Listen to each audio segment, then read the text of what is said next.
Hai, kalian percaya nggak sih sama mitos-mitos?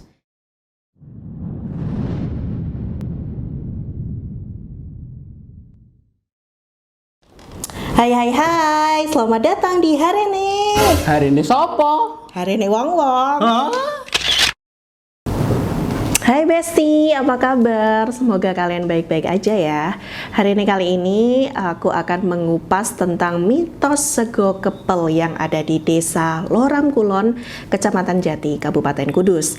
Nah, mitosnya nih, warga Loram yang tidak mengirim nasi atau sego kepel ke Masjid Wali Loram Kulon itu akan mendapatkan apes.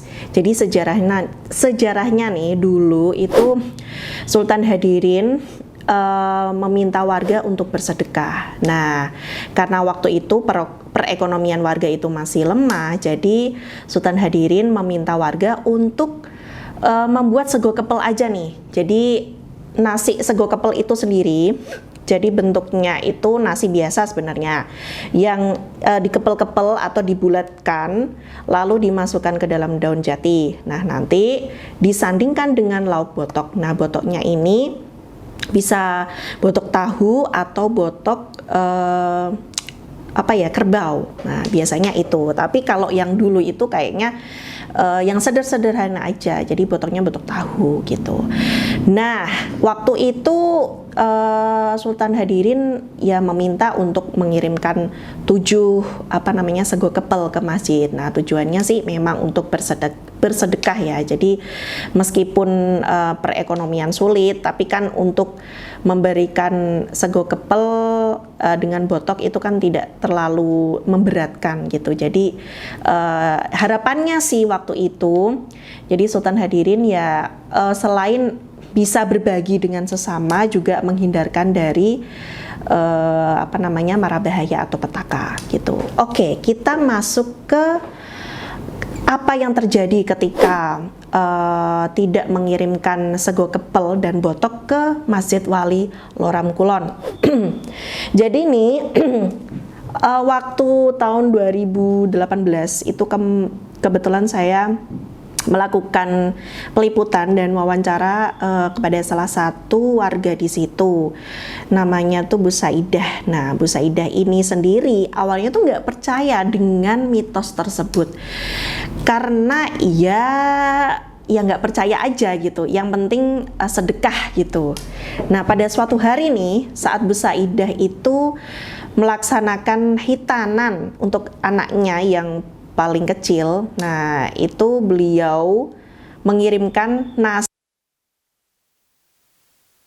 Entah kenapa di dapur, waktu itu kan banyak orang di dapur pada masak-masak, saudara, tetangga dan semuanya.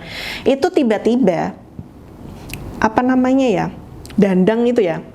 Dandang yang untuk memasak nasi itu loh. Itu tutupnya itu sampai naik itu tiba-tiba naik sampai 1 meter, padahal ya nggak ada yang ngangkat dan kayaknya nggak ada kecepatan tertentu yang membuat tutup dandang itu bisa naik. Nah, akhirnya ibu dari Bu Saidah ini, si neneknya, nah itu tanya gitu, loh tadi udah ngasih sego kepel belum gitu. Sudah, ya, bilang Bu Saidah bilang begitu. Sudah, tadi saya ngirim nasi dan ingkung ke sana. Akhirnya si nenek ini, ibu dari Bu Saidah, bilang kalau wah, Gapura dan Masjid Wali Loram Kulon itu tidak minta nasi dan ingkung, tapi mintanya sego kepel dan botok itu tadi. Nah, akhirnya Bu Saidah buru-buru deh. Wah, ayo bikin. Akhirnya dibikin sego kepel dan botok itu tadi gitu. Nah, belum sempat membawa ke masjid, itu ternyata ada kejadian lagi, guys. Jadi ternyata salah satu tukang masak yang waktu acara hitanan itu tiba-tiba kayak kesurupan gitu.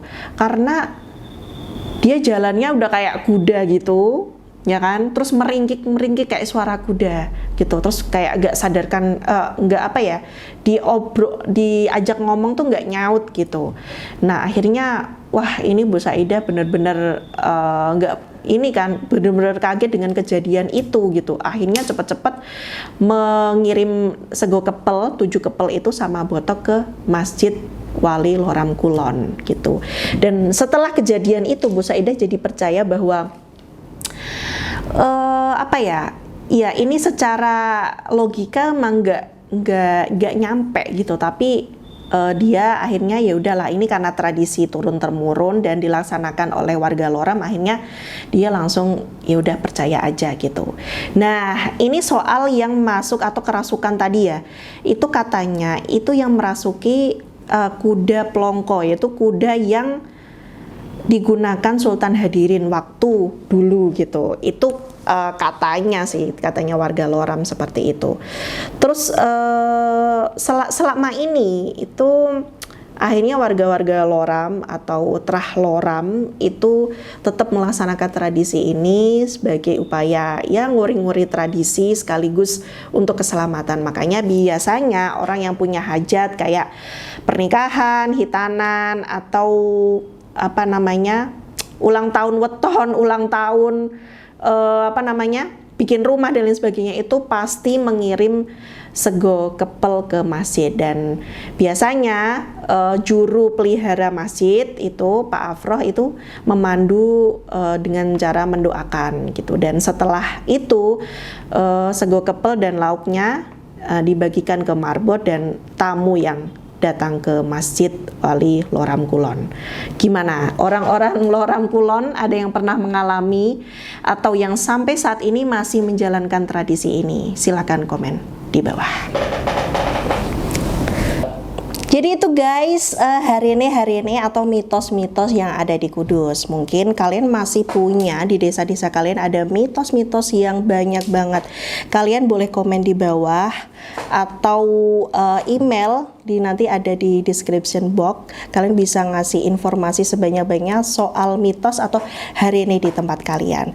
Oke, cukup sekian di program hari ini. Sampai jumpa.